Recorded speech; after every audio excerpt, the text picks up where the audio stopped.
It's middle of the year 2023. We're now asking the question, is agriculture going to make money in 2023? Your answer coming up. Hey, Damian Mason here with a question before we hop into this episode of the Business of Agriculture. If you farm for a living, you employ a lot of amazing technology, from your inputs that you put into the soil to the tractor that you sit in, your combine, and the amazing data that it harvests. But has your soil analytics kept up technologically with everything else in your farming operation?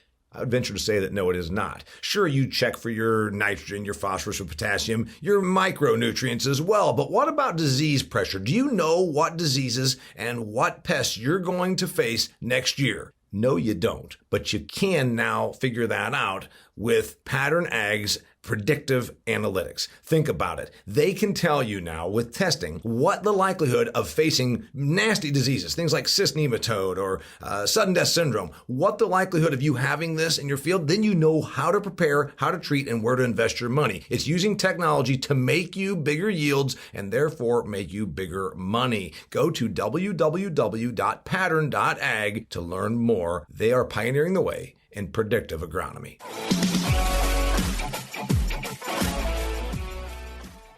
Hey there, thanks for joining us here on another fantastic episode of the Business of Agriculture. Got Jarod Creed on here. He's a friend of the show. That means he's been on before, but he's coming back because he always has smart stuff to share with us. Jarod is an Iowa guy. He's an ag guy. He's a finance guy, and he is with JC Marketing and Ag Financial Services. He's also now got a crop insurance involvement. He's just excited to announce. What's the name of that place again? Elite Ag Insurance.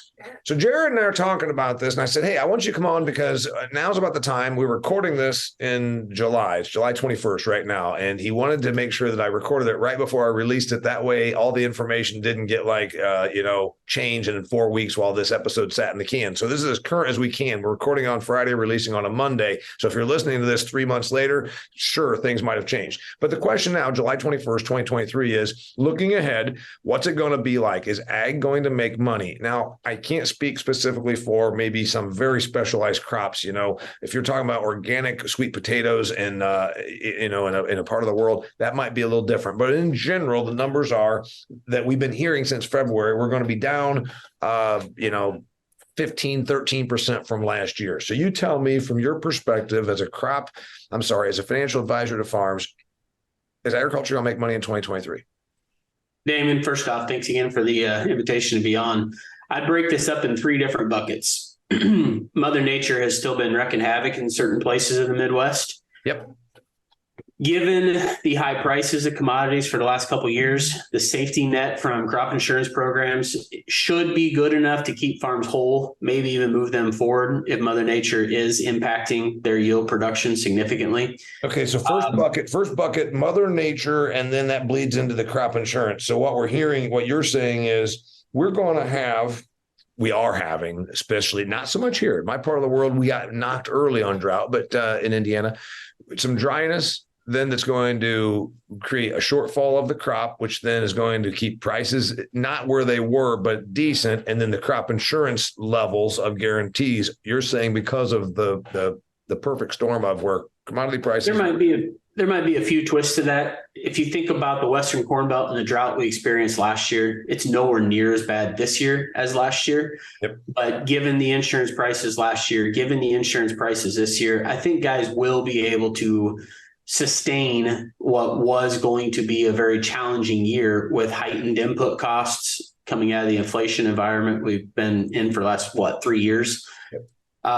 So that bucket, I think they're going to be okay, but it is unfortunate for them, Mother Nature throwing them curveballs and not really going to be a great participant, and still good prices, good yields. It's the old fashioned way to make money. Now I move on to the second bucket, guys who will still yield okay, average to slightly above average crops. As he said, we're recording this on a Friday, July 21st. It has been rather one of the most wild 40-some day periods I remember in agriculture. Corn specifically rallies $1.50 in about a week time frame, then sells off $1.50 in a week time frame, and here just recently rallies about 80 cents in 4 days. I think 4 weeks ago today, I got done working with the Extreme Ag guys, and you and I both went to Dunlap, Iowa, to our favorite Iowa golf course. And you said you had been on the horn for like 60 hours that week, and you guys turned and sold and advised on more bushels that week because that was the $1.50 week, wasn't it? Yes. The week of June 17th to 21st, give or take. Right. That was quite the hectic time. And when I talk about this second bucket, there were some tremendous opportunities that presented themselves for the average producer to, quote unquote, take care of some business, not only to close a door on 2022, but solidify some good profitability for 2023 and hopefully actually take a look out into 2024 as well. Here just recently, we've had another decent opportunity to solidify that once again. So that this middle bucket, if an individual really didn't do much, they're still going to be okay, but left a lot of opportunity on the table. Now, granted, it's the middle of the summer. Things can still change into the end of the year. Generally speaking, the U.S. farmer as a whole, you can put every adjective you want to this, whether it's good word or bad word, is woefully undersold from what we've experienced in the past. And the unfortunate part of that is the farmers got the possibility of being their own biggest nemesis. So much grain still has to come to the market into an exchange. Buyers and sellers have to come to an agreement on a price. And you just don't stack up the amount of buyers at a profitable price that the farmer can potentially unload in a certain period of time. Yeah. So let's unpack that real quickly. Remember, I always point out that we have a lot of people that listen here. Most of them aren't as well versed in markets as you are, and I'm not being in any way insulting. I'm not sure I'm not as well versed in markets as you are. But the point is, you said a couple of things. A lot of farm people don't sell ahead of time as much as they should or as aggressive as they should. And they'll say, well, I'm not sure I'm gonna get the crop. Well, it's like dry. And your point is you can still market it and you can take some protections and do some things like that. They really missed out on some opportunities. The idea that, it's going to go higher. It's going to go higher. Well, there's nothing wrong with also locking in some pretty good returns. So that's one of your first points. Your second point was now they're holding out with the idea that here it is, third week of July. You're saying there's just not probably enough time in the market between now and, say, I don't know when that would be, when the combines roll sometime in September, let's say, to catch up. So they've kind of missed an opportunity. What I think you're saying is it's not coming back. No, I'm not saying that it's not coming back for sure, but it's going to be a tough uphill climb. And one of the things you mentioned with the dryness that we still are seeing linger in certain places in the Midwest, yes, it's taken some top off of at least the corn crop, the bean crop, to be determined yet. When it's all said and done, though, from a supply and demand perspective, we're going to have enough. Mm-hmm. It's going to be enough that we're going to have some black swan events. And I hate to even say the word black swan. We wouldn't know it's a black swan in the first place. So some things are going to have to change to make it a possibility to return to prices we've experienced in the last couple of years. Yep. Never say never. Things can happen. But I want to move to that third bucket here real quick, and maybe this will bring it together for your listeners.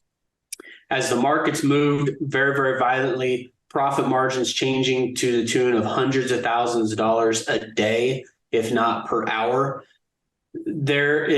therein lies the opportunity to lock up some of those profit margins, to lock up half of a crop or 75% of a crop, what have you, and make sure that the farm is going to take a profitable step forward no matter what happens now, almost creating a bulletproof scenario that 2023, they're going to be good. That third bucket have good yields, great hedging practices dating back a year ago to all the way to recent last 30 days.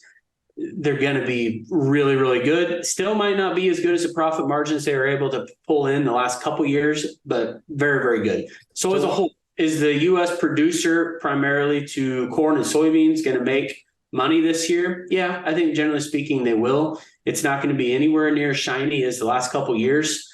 We've had enough opportunities. The crop should be good enough that they're going to be okay. But the risk in the long term does shift towards making sure that the decisions on the rest of the 2023 crop are profitable and leading into 2024, and not let things really roll downhill for you on 2 crop years. All right, I'm going to go to some other things. I'm pulling my calculator because I just want to do a couple numbers. But anyway, 100 the number 3 bucket. You said basically that when this volatility of prices, all is not lost. You can go ahead and lock up. So we still are going to salvage good crops. You got some drought problems, but by now a lot of producers are going to see what they've got. And if you have a run up, limit up, whatever the hell they talk about, there's a chance in a 3-day run up to go ahead and get your stuff priced. And it's like, okay, you made up for the mistake you made a couple months ago. Is that what you're saying? I don't want to be rude to the farmer and just say that they're making up for a mistake, Danny, but making up for a lost opportunity. I like to think about it this way, that Damian, you're the CEO and I'm a board of director. And I have other members around me, and you call me at a random time of the year and say, listen, board, we have the possibility here of locking in a 10 to 15% return over the next 18 months. And with that, we're locking up an opportunity to grow our business by 10% as well. Fast forward a handful of months after the board of directors said, yeah, do it. If you don't do it, I'm going to fire you if you lose money, right? You did not take advantage of that opportunity. And we talk about that a lot to our client base in that exact scenario. If you're the CEO of a business and somebody's telling you what you should or shouldn't do with your business, you're going to lock up profit margins whenever you can. I don't like the old adage of you make a little bit of profit, you never go broke. Right. There's definitely opportunities on the table, but some of those opportunities in the last couple of months and dating back to last year have been so big that they were borderline foolish to pass up on. By the way, it's funny you should say that. I mean, how many times I've seen, and my brother that's now deceased, my farmer brother, used to come over and drink beer with me. And in all my career of speaking at ag events, he said, I think, all the stuff that they're going to put on your tombstone, I'm going to put on there. He's heard more ag speakers and more ag economic speakers than anybody else. I've been to every one of these conferences, the marketing people, the grains people, and all that. And I've heard the one about, you know what? You can't go broke taking a profit. That's a clever thing to say, but that's also kind of like saying, well, why would you ever want to go and, shoot for a 20% return? Hell, 3% return is safe. Well, yeah, it is. But over time, I'd really like to have a lot of more 20% returns than 3% returns, because let's face it, I want money, and so do you. So I think you're right. The idea of going and selling everything at just a teeny bit over cost is not going to expand your operation and put you where every operation is different in that. Some guys just need to flat out have that goal of breaking even this year. Some guys have the capability of holding out for more, but you got to pre-identify what those targets are and make sure that if and when those opportunities come around, we're doing something about it. And again, that period that we experienced in a 5 to 10 day run, I've never experienced anything like that in all my time in agriculture. And I know our staff was borderline. I mean, their minds were turned into rubber. It just was a very, very busy time of the year that we basically packed in 9 months of work in probably a 4-day period. It was a great result for the farmer. Market shifted gears and completely took everything back off the table that the market gave an opportunity to do. So have some very thankful farmers for that, and really locked up a lot of profitability for 2023, no matter what happens. All right, let's go back to big picture. I asked the question before we started, is agriculture going to make money in 2023? Yes. You talk about corn and soybeans. Also, let's go with the third biggest crop, wheat. You don't touch as much of that, and we're going to even talk about some specialty crops and some cattle and some all that other stuff. Right now, okay, are wheat producers going to make money? No. Are they going to break even? No. Is government payment going to kick in and keep them whole? Define whole, but generally speaking, no. So if you're in wheat, you can't even if you're in wheat, you can't even use government insurances or any. And I'm talking about on average. Of course, there's going to be some that are making money. Yep. But the majority of your wheat in the U.S. is grown west of the Mississippi. Yep. And just dry conditions in the Dakotas at the wrong time, all the way up into southern Canada. The HRW crop in Kansas, Texas, Oklahoma was a fraction of what it normally is. Right.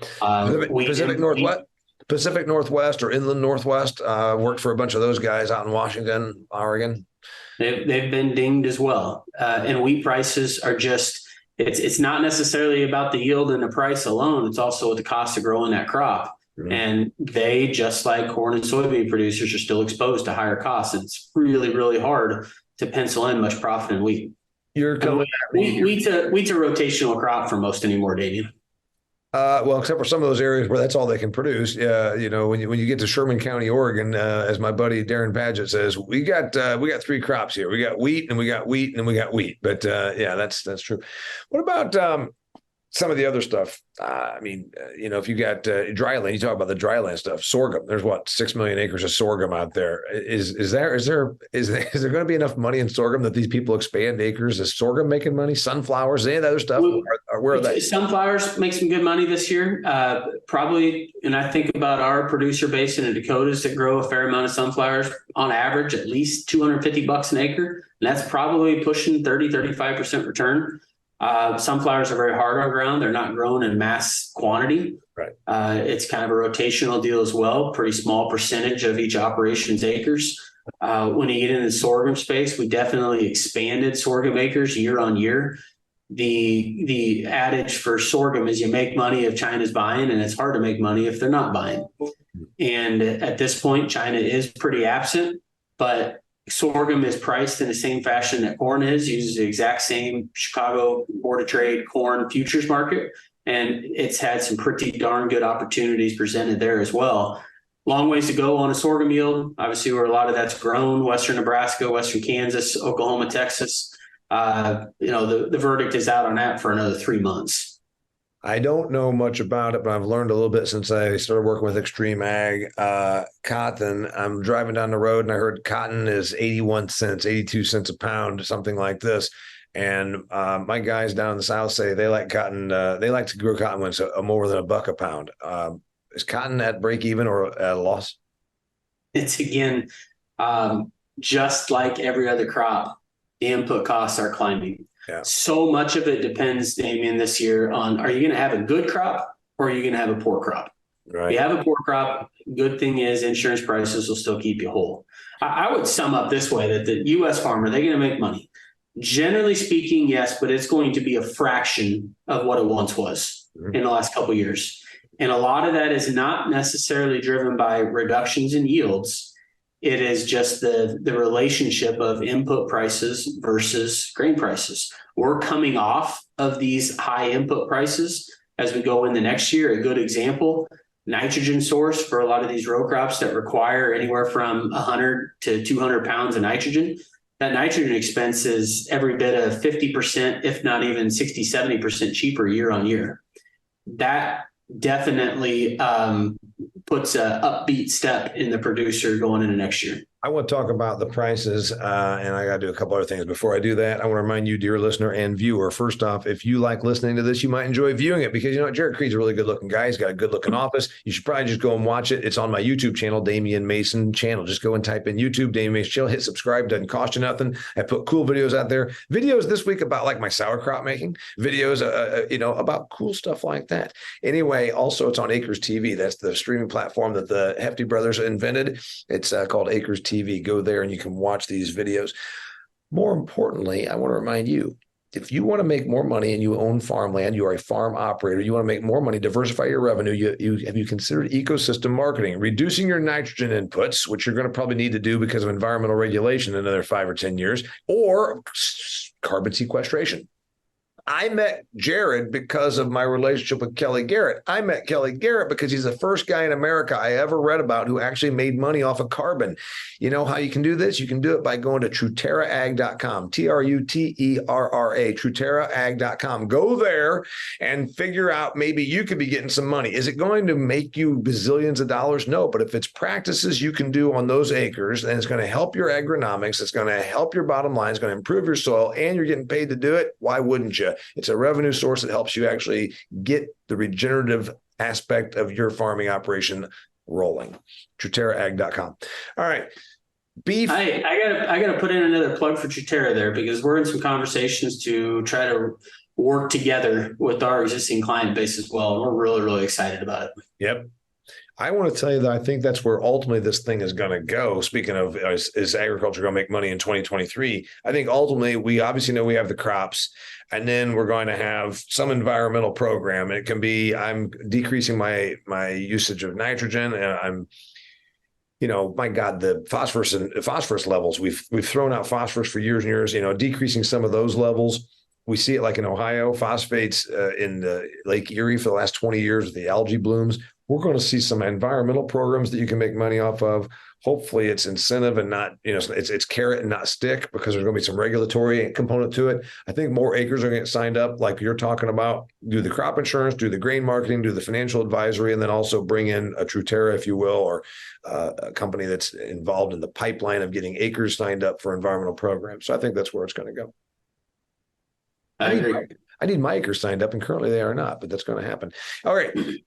Pigs, you're in the number one pork producing state in the union. It's all vertically integrated. I know there's like 16 pounds of pork traded that's not coming out of the vertically integrated hog operations. Are the big hog integrators making money this year? Well, you got to keep talking about all the commodities that have had roller coaster markets. Yeah. It seems to me that they're probably going to be okay.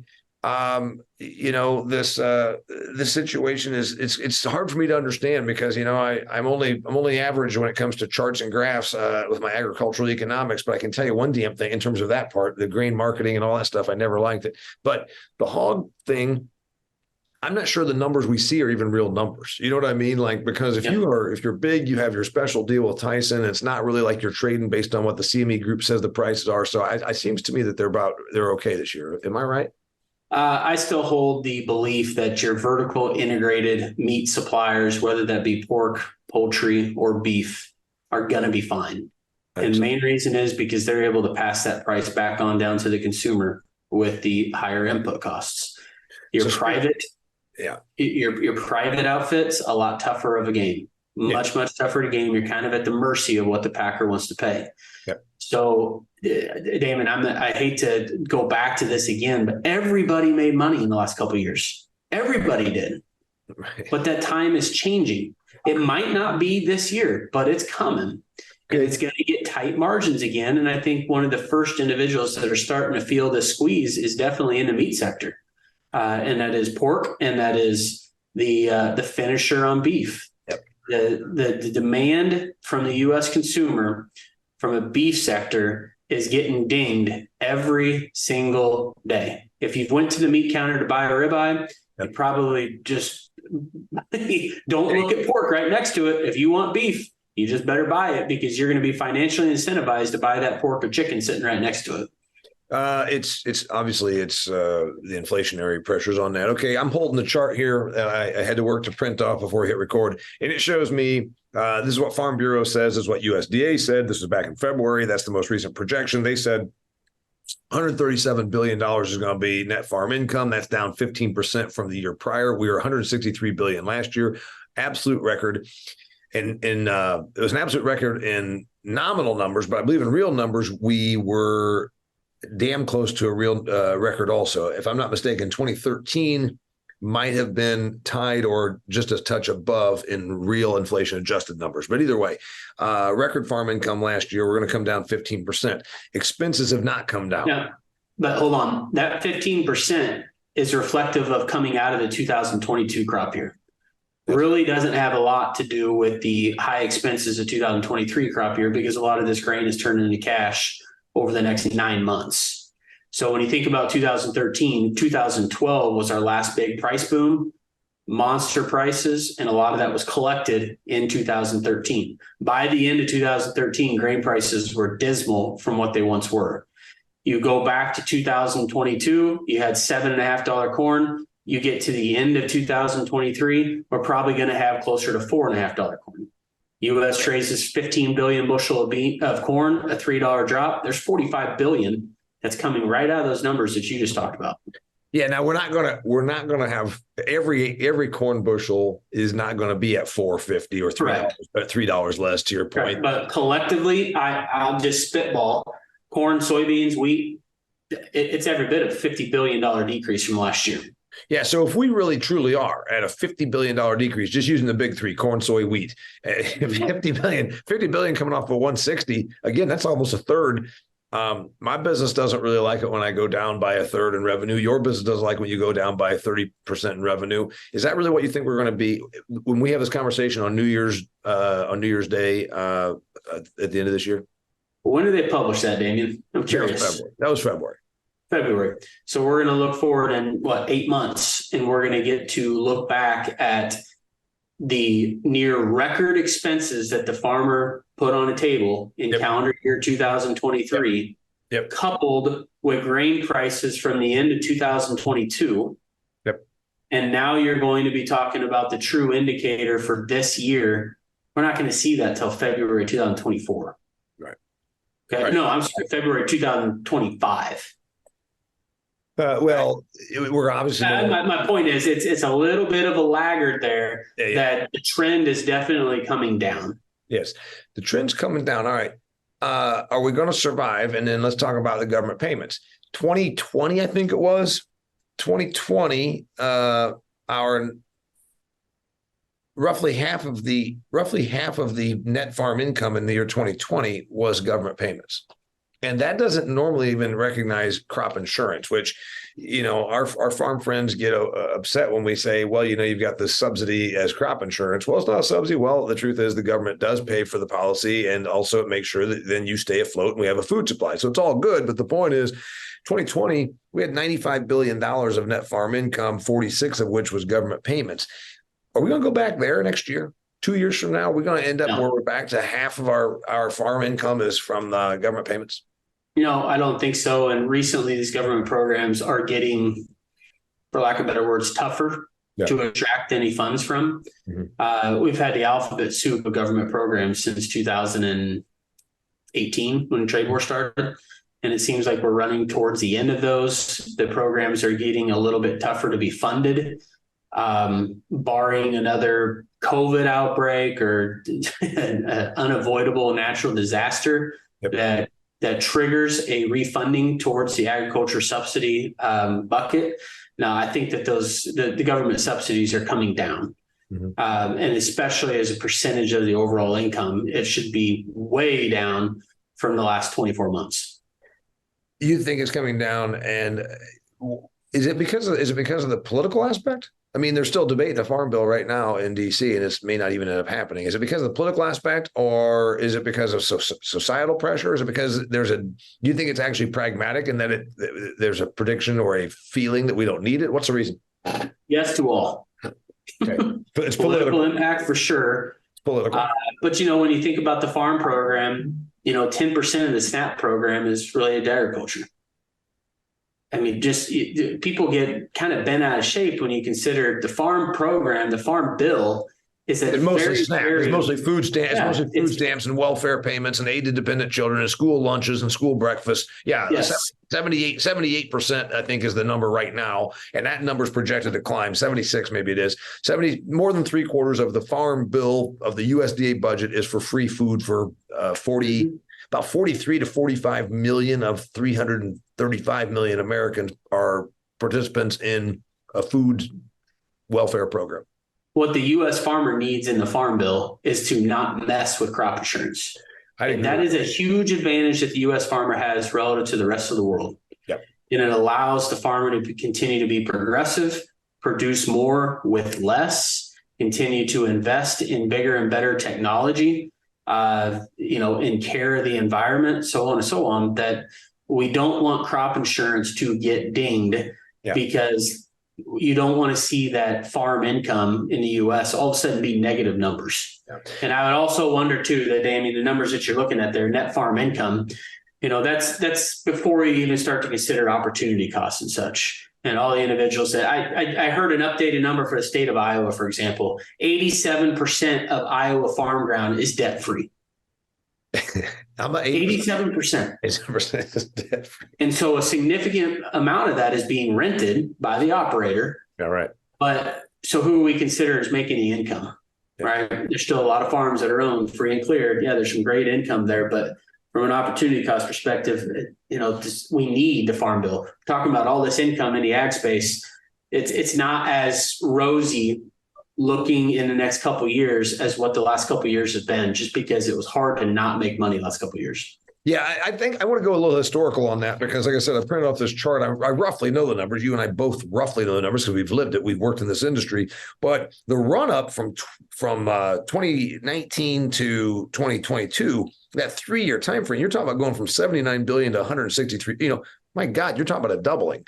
That's remarkable, and it's also not usual.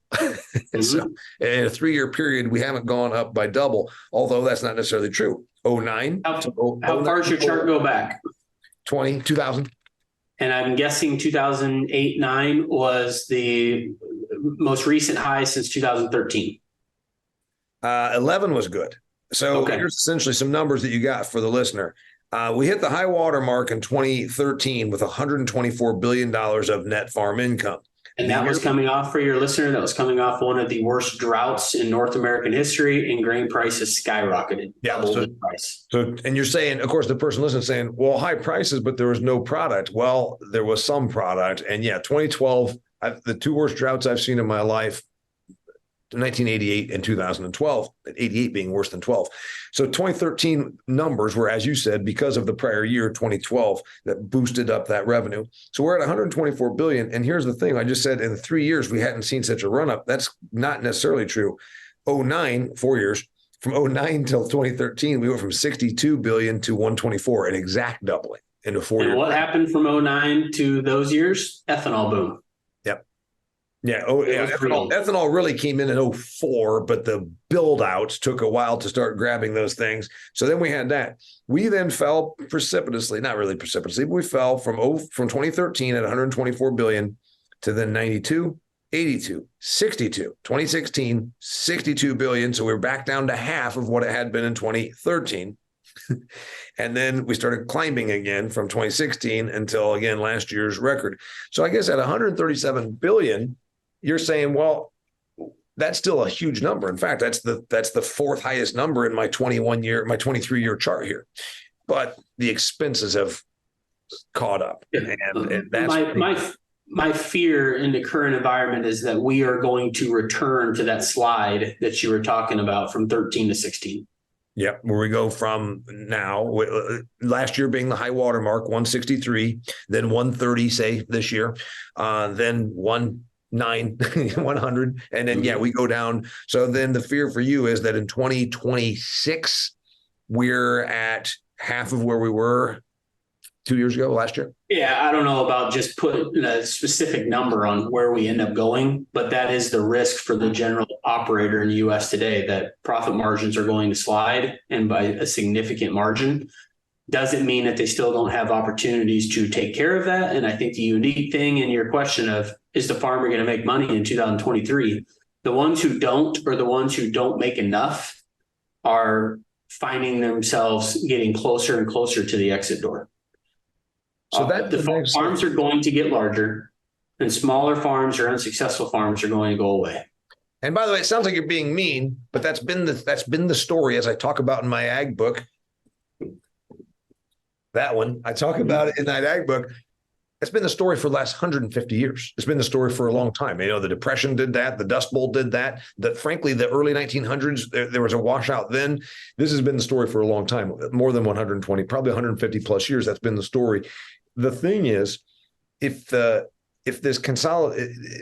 then pushes consolidation, and this is a question that Todd Thurman and I have had, you'd say, oh, well, only the big can survive. There's a question that I have. If agriculture is not profitable, or it's so small returns, you're talking a couple percent on your capital, the idea that huge industrial agriculture is going to control everything, I say, is kind of bullshit, because big money looks for bigger returns. For big, huge capitalized major operations, if it's 4% returns, they're going to walk and go put their money elsewhere. What do you say? Mm-hmm. Let's do a comparison there on investors into land here for the last 6 months. It seemed like all of a sudden the land investment slowed down. That was funny. That was the Hudson police officer just walked in my office. Wonder if I'm in trouble. No, we're having our town festival in town this weekend, and they're setting up for a class reunion in the back of our office. Anyways, recently the investment community into land seemed to have slowed down. Yep. But it's kind of came back with a resurgence here in the last couple of months. And I still kind of wonder back of my mind if that's just an annualized plan of a certain percentage of our portfolio is going to continue to be put into ag, even though the return on that investment from 2 years ago to now is probably half that. I mean, a good return in ag for a land investor is probably 3 to 4% right now. And you can go get better money than that at the bank.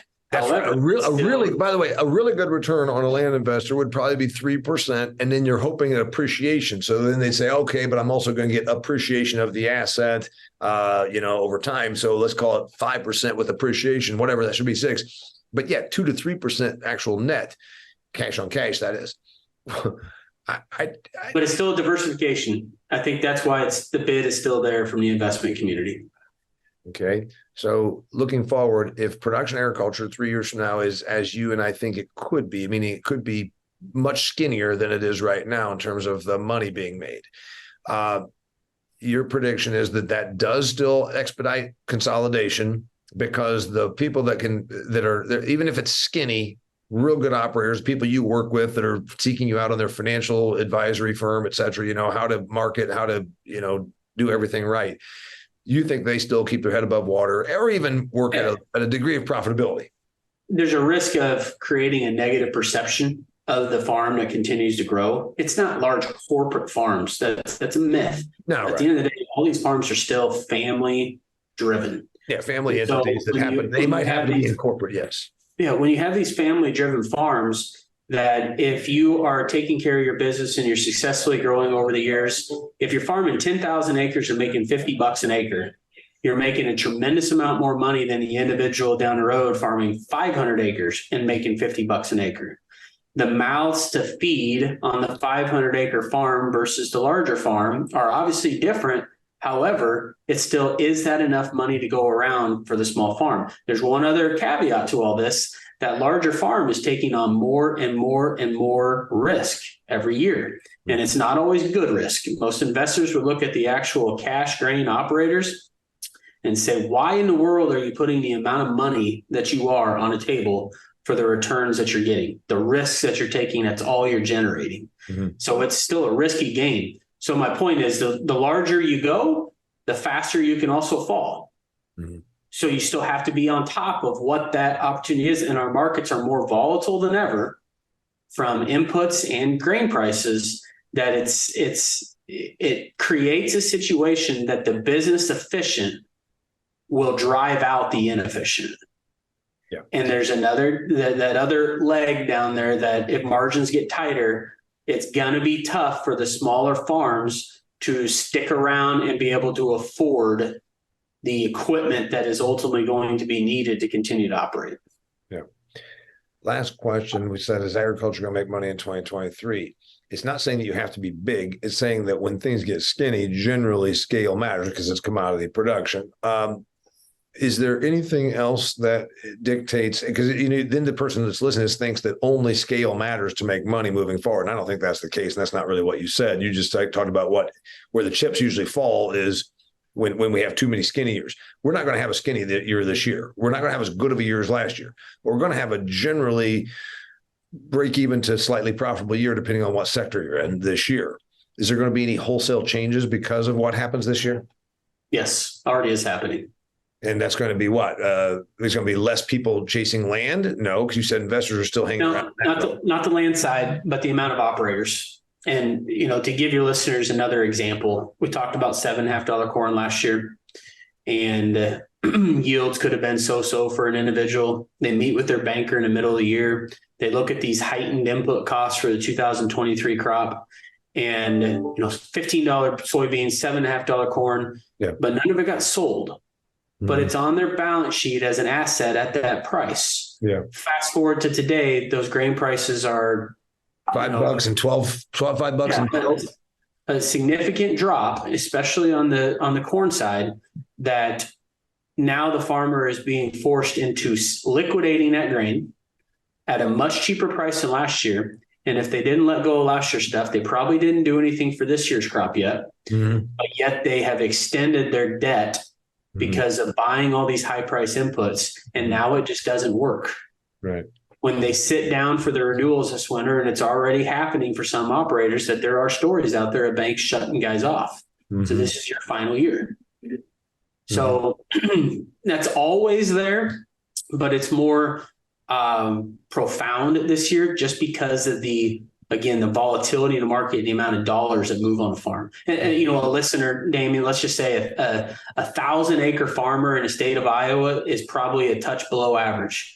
But if I'm growing 500 acres of corn and I yield 200 bushel an acre, I have 100,000 bushel, and that 100,000 bushel is worth $250,000 less than it was 6 months ago. And I'm going to raise another 100,000 bushel this next year. It's worth $1 less than it was 6 months ago. I just have a $350,000 reduction in revenue with a flatline expense. That doesn't work. Businesses don't survive that. Yeah. By the way, I think it's a really good the way you break it down, because too many people say, I don't know, $1 here, $3 there. You just described it very easily. Okay. That's not a huge scale farm. And then, like you said, they've just withstood a $250,000 reduction from a year ago, and likely by this time next year, a $350,000 reduction. Is that what we're saying? That's what we're saying, right? Yeah, I think that's fair.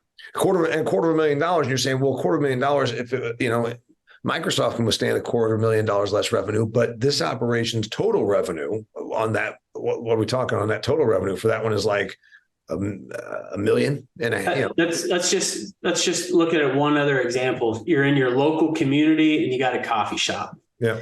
And that coffee shop afford to stay in business if they flat out lose $100,000 and not be able to feed the mouths that own that business. Right. You lost money. You're not making money. You can't afford to buy what you need for your life. Right. It's no different on a farm. There might be more money invested in a farm. Yep. But at the end of the day, a loss is a loss. You lose $100,000 and you're a husband and wife and 3 kids, young kids, and you don't make that money, the bank eventually shuts you off. Yep.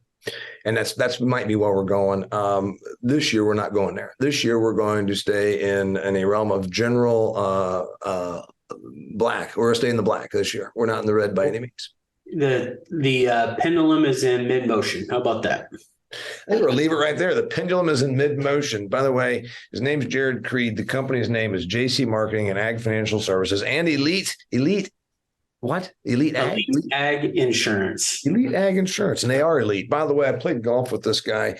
I mean, if you're watching, you can see that he clearly doesn't look like an athlete. The guy just beats the hell out of me on the golf course. Very cocky, gets up there and then starts betting. And I'm even, I'm a sweet little Catholic boy. I don't like to bet. Okay, that's not true. But the point is, he's got me betting. He's got me drinking beers. And then all of a sudden, he makes me look like a chump because I've only been golfing for 3 years. Anyway, it's Friday afternoon. I can't believe you almost broke that poor 16-year-old kid's golf clubs. Yeah, well, if the club's in my hand and the shot goes awry, it's got a real chance of being broken. Anyway, if you're watching this, you see I'm actually wearing one of my golf shirts that Mrs. Mason got me. She says, if nothing else, it should at least look like a golfer, even though you aren't one or a good one. I'm going to go golf right now. I'm going to get this thing released on Monday, and I want you to listen to it. And it's very timely because, like I said, it was just recorded a couple of days ago because Jarod wanted it that way. Look him up, Jarod. If they want to find you, where do they find you? Well, email, cell phone's easiest, 402-680-1744, or Jarod, Jarod, at eliteagins.com. And I'd add one other thing in here, Damian, that I know you have a variety of different listeners. We have a very, very extensive financial software deck that we use to analyze every single farm we work with. If you have listeners that are interested and seeing some of these trends, by all means, please reach out. And we have some very eye-opening data to the exposure of the average American producer. It was very illustrative. for you to do that thing of, say, this farm operation. So like I said, 1,000-acre farm might bring in, let's say, $1 million of revenue. And you just very plainly said, and you're taking 250 grand of that. I don't know any business that has $1 million of revenue that can then go with 25% less revenue and then maybe even 35% less revenue next year and still not struggle. I mean, let's face it, those margins aren't that great. So that's where you're talking about. Anyway, his name is Jarod Creed. My name is Damian Mason. Thanks for being here. We addressed the question, is agriculture going to make money in 2023? And he'll be back again because he's a good guy to talk about these issues. Till next time, thanks, Jarod. Thanks, Damian. I'm Damian Mason, and this is The Business of Agriculture. Hey, thanks for being here. This episode of The Business of Agriculture was brought to you by Pattern Ag. You've heard me talk about Pattern Ag because I think it's a pretty cool concept. New technology that allows you to predict the problems you're going to have and therefore treat them before those problems cost you money. What kind of problems am I talking about? Pests and disease. Things like cordon rootworm, sudden death syndrome, cyst nematode, and a whole bunch of other bad things that happen out there in the field that can cost you money. Guess what? Pattern Ag will let you find out ahead of time if the disease or the pest pressure is there, and therefore you're treating it before it costs you any money. What a great concept. Go to pattern.ag, that's www.pattern.ag, to learn more about their product, their technology, how it can make you money, save you yield, and also where you can find a rep that can come out there and do the work for you. Pattern.ag.